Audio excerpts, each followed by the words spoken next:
రమణుల గురించి వినేటప్పుడు కేవలం దాన్ని ఒక కథాంశంగా వినేటటువంటి ప్రయత్నాన్ని చెయ్యకండి.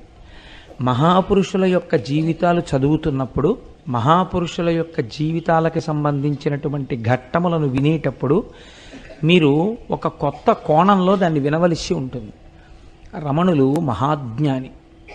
మీరు వారి గురించి ఇప్పుడు నేను చెప్తుండగా వారి జీవితం గురించి విందురు కానీ, రమణుల జీవితంలా కోట్ల కోట్ల మంది జీవితాల్లో ఒక్కరి జీవితం కూడా ఉండదు. ఆయనకి 17వ ఏట ఎటువంటి భావన కలిగిందో అటువంటి భావనతో వారి శరీరమును విడిచిపెట్టేంత వరకు ఉన్నారు. ఒక జ్ఞాని గురించి విని మీరు పరవశం పొందాలి. జ్ఞాని చేసినటువంటి బోధని మీరు పట్టించుకోవాలి తప్ప రమణ మహర్షి గురించి మీరు విని రమణ మహర్షి గురించి చదువుకుని మీరు రమణ మహర్షిలా ఉందామని అనుకుంటే బాగా జ్ఞాపకం పెట్టుకోండి, జీవితం పాడైపోతుంది. అలా చేయరాదు. నేను ఎందుకు ఈ మాట ముందు చెప్తున్నానంటే చాలామంది జీవితాలు ఇలాగే అయోమయం చేసుకుంటారు.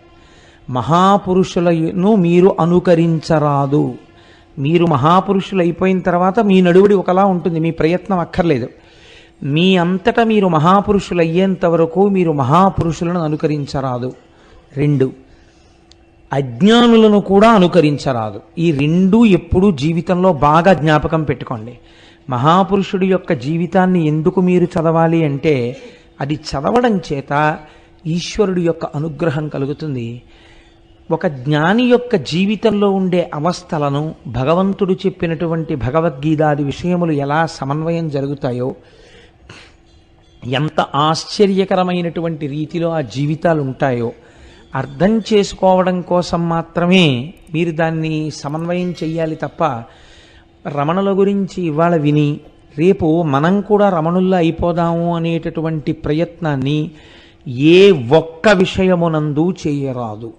అలా చేస్తే నేను మళ్ళీ హెచ్చరిక చేస్తున్నాను, జీవితాలు అయోమయావస్థకి గురి అవుతాయి. అటువంటి పని ఎప్పుడూ చేయరాదు. మరి దేన్ని స్వీకరించవలే అంటే కేవలముగా వారి ఉపదేశాన్ని మీరు స్వీకరించాలి. ఆ జీవితములో ప్రతిపాదింపబడినటువంటి సత్యాన్ని మీరు స్వీకరించాలి.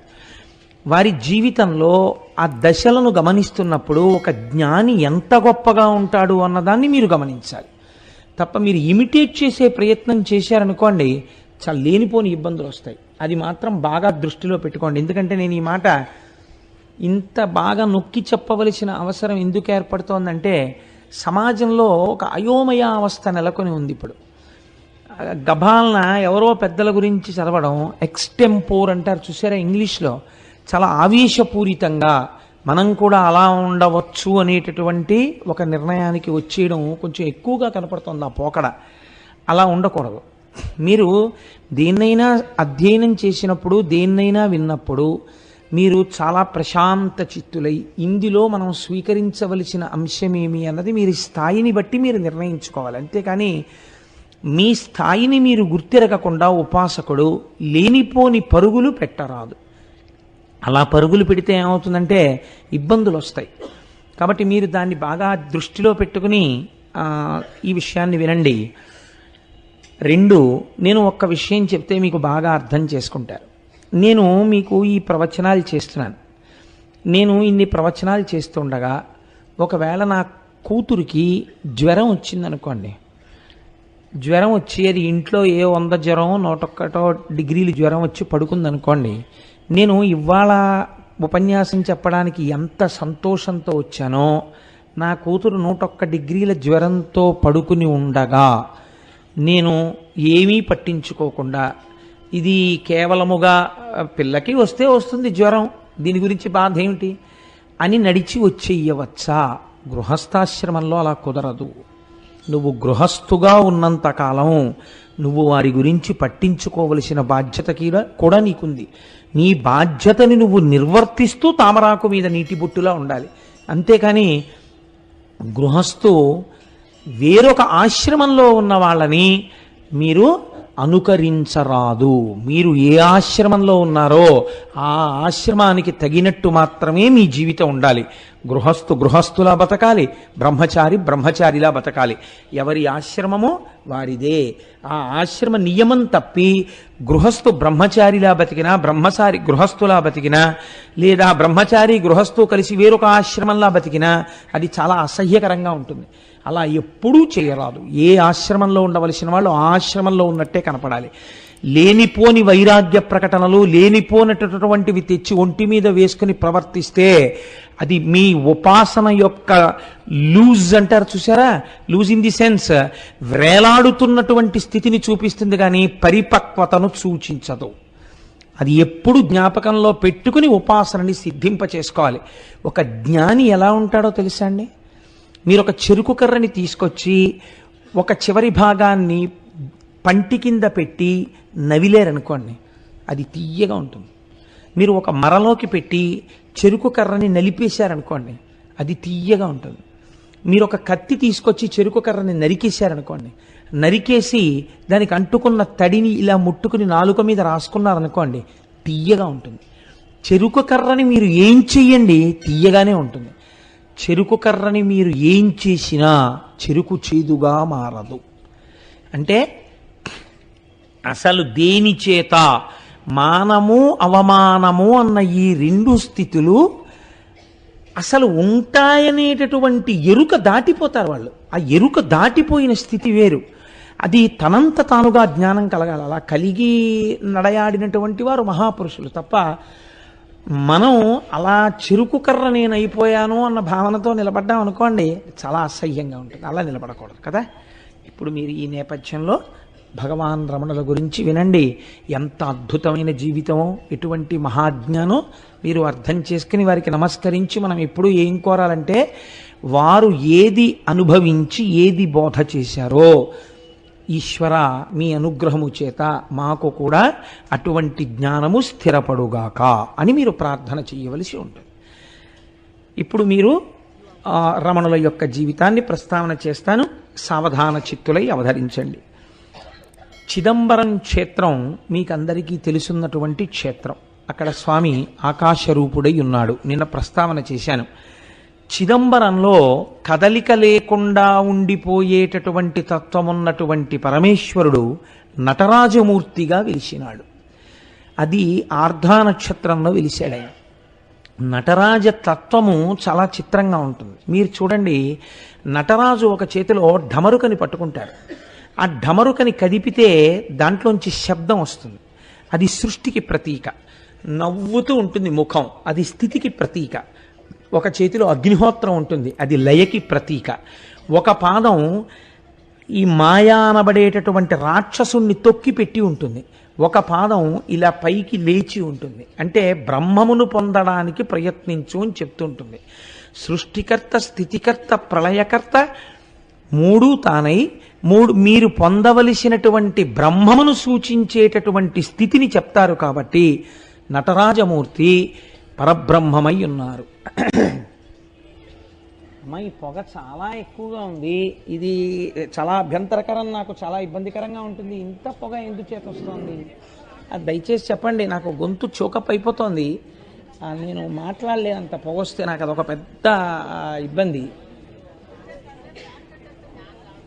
అది ఎందుచేత వస్తుందో, చాలా పొగ వచ్చేస్తోంది, గొంతు చోకప్ అయిపోతుంది ఫాస్ట్గా. నాకు ఉన్న ఇబ్బంది. అంత థిక్ సెంటెడ్ స్మెల్ నేను చూడలేను. అది నాకు పడదు కంఠానికి. లోపల నాస్ట్రిల్స్ అన్నీ మండిపోతుంటాయి. కాబట్టి ఆ నటరాజస్వామి ఆర్ద్రా నక్షత్రంలో చిదంబరంలో ఆవిర్భవించినటువంటి రోజు ఏది ఉన్నదో అటువంటి రోజున మహానుభావుడైనటువంటి రమణ మహర్షి తిరుచుళి, అంటే దాన్ని శాస్త్రము త్రిశూలపురము అని పిలిచాయి పురాణాలు. త్రిశూలపురము అని పిలవబడినటువంటి ఊరిలో వేయించేసి ఉన్నటువంటి మహానుభావుడు, ఆయన్ని భూమినాథేశ్వరుడు అని పిలుస్తారు. పరమశివుణ్ణి సహాయాంబ అని అమ్మవారికి పేరు. అంతే కదండి, నిజానికి ఆయనే ఈ సమస్త సృష్టికి కారకుడు. ఆయనకి సహాయాంబ అంటే అమ్మవారు మాయాస్వరూపిణి అయి సహకరిస్తుంది. కాబట్టి భూమినాథేశ్వరుడు, సహాయాంబ అనేటటువంటి పేర్లతో వెలిసినటువంటి ఆ తిరుచులి గ్రామంలో సుందరయ్యర్ అనబడేటటువంటి ఒక బ్రాహ్మణుడు, ఆయన పరాశర గోత్రీకుడు, పరమ భక్తి తత్పరత కలిగినటువంటి వాడు. ఆయన భార్య పేరు అళగమ్మ గారు. తమిళంలో అళగమ్మ అంటే సొంపైనది, సొంపు కలిగినది అని అర్థం. సొంపు అంటే అందమునకు మారు పేరు. ఆవిడ చాలా సొంపుగా ఉన్నారండి అంటే చాలా అందంగా ఉన్నారండి అని అర్థం. సుందరము అన్న మాట కూడా అందమనే పేరు. సుందరయ్యర్ అంటే అందం, అళగమ్మ అంటే అందం. ఈ రెండు అందాలు కలిస్తే ఒక కొత్త అందం వచ్చింది. ఆ అందం శుభం. శివుడికి మారు పేరు శుభం, శోభనం, సుందరం. ఈశ్వరుడికి కూడా ఆ మీనాక్షి అమ్మవారి యొక్క భర్తగా ఉన్నటువంటి పరమేశ్వరుడికి సుందరేశ్వరుడు అని పేరు. ఆయన సుందరుడే. కాబట్టి సుందర్ అయ్యర్కి, అళగమ్మ గారికి జన్మించినటువంటి సంతానమే 3వ సంతానము భగవాన్ రమణ మహర్షి. వారు జన్మించినప్పుడు యథార్థానికి పురుడు పోసినటువంటి ఆవిడ బాధపడిందిట. ఎందుకు బాధపడింది అంటే, ఆడపిల్ల పుడుతుందనుకున్నాను, వరసైనటువంటి వాడు ఒకడు మేనబావ అయ్యేవాడు ఉన్నాడు, ఆడపిల్ల పుట్టలేదు, మగపిల్లాడు పుట్టాడు. మొట్టమొదట పుట్టినటువంటి ఆడపిల్లేమో శరీరాన్ని వదిలిపెట్టేసింది, ఆడపిల్ల కాలేదే అని బాధపడిందిట. ఆవిడికి కళ్ళు లేవు, అంధురాలు ఆవిడ. పురిట్లో సాయం చేశారు బంధువు. ఆ పక్కన పురుడు పోస్తున్నటువంటి పూటకోళ్ళ, ఆ పురుడు పోసేటటువంటి మంత్రసాని అందిట. పుట్టిన పిల్లాడు ఎంత అందంగా ఉన్నాడో తెలుసా? బంగారు రంగులో మిరిసిపోతున్నాడు. నొక్కుల జుత్తు, పట్టు కూర్పులా ఎంత జుత్తుందో తెలుసా? ఈ పిల్లాన్ని కానీ నువ్వు చూడగలిగి ఉంటే ఆడపిల్ల పుట్టలేదన్న మాట అని ఉండేదానివి కావు, అంత అందగాడు పుట్టాడు అందిట. ఆవిడ ఆ వృద్ధురాలు, సరే అంత అందగాడు పుట్టాడు, మగపిల్లవాడు పుట్టాడు అని ఆ సమయంలో సంతోషించింది. ఈ పిల్లవాడే, ఈ 3వ కాన్పులో జన్మించినటువంటి పిల్లవాడే రమణ మహర్షి. ఆ తర్వాత ఒక కుమారుడు కలిగాడు. ఆయన పేరు నాగసుందరుడు. ఆఖరణ పుట్టినటువంటి అమ్మాయి పేరు అలమీలు. వారికి కులదైవం వెంకటేశ్వరుడు. కాబట్టి పుట్టినటువంటి పిల్లవాడికి ఏ పేరు పెట్టాలి అని ఆలోచన చేశారు. ఆలోచన చేసి వెంకటేశ్వరుడు అన్న పేరు వచ్చేటట్టుగా వెంకటరమణన్ అని పేరు పెట్టారు. అలా వెంకటరమణన్ అని పేరు పెట్టడానికి ఒక కారణం ఉంది. వీళ్ళ ఇంట్లో ఒకానొకప్పుడు ఒక సాధువు వచ్చి వీధిలో నిలబడి భవతి భిక్షాందేహి అన్నాడు. అంటే ఎప్పుడో వాళ్ళ పూర్వం జరిగినటువంటి కథ ఇది. వాళ్ళు అన్నారు, ఏమయ్యా నీకు భిక్ష కావలసి వచ్చిందా, భిక్ష వెయ్యం పొమ్మన్నారు. అంటే ఆయన అన్నాడు గుమ్మం ముందు నిలబడి, నేను భిక్షకి వచ్చి మీ ఇంటి ముందు నిలబడిన పరివ్రాజకుడను ఇంత చులకన చేసి మాట్లాడారు కనుక ప్రతి తరంలో ఒకడు మీ ఇంట్లో సన్యసిస్తాడు అని వెళ్ళిపోయారు. అప్పటి నుంచి వాళ్ళ ఇంట్లో ప్రతి తరంలో ఒకరు సన్యాసి అయి వెళ్ళిపోవడం అనేటటువంటిది అలవాటుగా ఉంది. ఈ సుందరయ్యర్ అన్నగారు ఒక ఆయన ఉండేవారు. ఆయన కూడా మహాభక్తుడు. 18 సంవత్సరాలు మాత్రమే వారు మామూలుగా సాంసారికమైనటువంటి జీవనమునందుండి సుఖములను అనుభవించారు. 18వ సంవత్సరం రాగానే వెంకటేశ్వర అయ్యర్ వారి పేరు. వారు సన్యసించి చిదంబరం వెళ్ళి కూర్చున్నారు. ఆయన ఏం చేసేవారోటో తెలుసా అండి? చిదంబరం కొండకి ఎవరైనా ప్రదక్షిణం చేసి రాగానే వారి చెప్పులు అడుగు పుచ్చుకొని ఆ చెప్పులు తుడుస్తూ ఉండేవారు. ఆయన చిదంబరం కొండకి ప్రదక్షిణం చేశారు అని. రమణ మహర్షి యొక్క తండ్రి గారైన సుందరేశ్వర అయ్యర్ తన అన్నగారు జ్ఞాపకానికి వచ్చి ఆయన పేరు కూడా కలుపుకున్నట్టుంటుంది అని చెప్పి వెంకటరమణన్ అనబడేటటువంటి పేరు రమణ మహర్షికి ఉంచారు. వారు భవిష్యత్తులో వారే భగవాన్ శ్రీ రమణ మహర్షి అని పిలువబడ్డారు. ఈయన చిన్నతనంలో ఏకసంతాగ్రాహి. ఈ పిల్లవాడు కొంచెం పెరిగి పెద్దవాడు అవుతున్నాడు. 8వ ఏట ఉపనయనం చేశారు తండ్రి గారు. ఇంగ్లీష్ చదువు నేర్పించాలనేటటువంటి ఉద్దేశ్యంతో తమ్ముడు ఉన్నాడు సుందరేశ్వర అయ్యర్ గారికి. ఆయన పేరు సుబ్బ అయ్యర్ అంటారు. ఆ సుబ్బ అయ్యర్ అనబడేటటువంటి ఆయన దిండిగల్లో ఉద్యోగం చేస్తున్నారు. అక్కడ ఇంగ్లీష్ మీడియం స్కూల్స్ ఉన్నాయి.